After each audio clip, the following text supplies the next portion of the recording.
आज आपण बनवणार आहे डाळिंबाची चटपटीत चटणी। त्याच्यासाठी आपण डाळिंब सोलून छान दाणे काढून घेतलेले आहे, कोळसर आहे। त्यामध्ये आपण 3 लसणाच्या पाकळ्या, 1 मिरची आणि 3-4 असे आमसूल घेतलेले आहे। चवीला थोडी साखर किंवा गूळ पण घेऊ शकता, मीठ। ही चटणी खूप चटपटीत आणि छान चव लागते याची, तुम्ही नक्की ट्राय करा। ही आपण उपासाला सुद्धा खाऊ शकतो। आपण उपासाला थालीपीठ करतो किंवा धिरडं करतो, त्यामध्ये सुद्धा आपण ही चटणी फक्त लसूण न घालता आपण ही चटणी,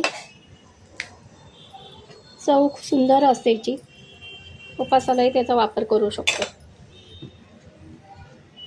थोडंसं आपण यात काळं मीठ घालणार आहे आणि थोडं आपलं साधं मीठ। आता हे मिक्सरला थोडंसं पाणी न घालता पहिले सुरुवातीला वाटून घ्यायचं, नंतर थोडंसं चमचाभर पाणी घालूया आणि वाटून घेऊया बारीक। आपली हे बघा छान अशी बारीक चटणी वाटून घ्यायची।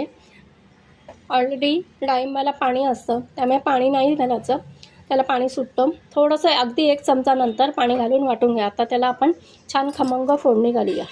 आता आपण फोडणीच्या भांड्यामध्ये तेल घातले, तेल तूप काही घालू शकता तुम्ही, उपास असेल तर तूप घालायचं। मोहरी घातली आहे, हिंग,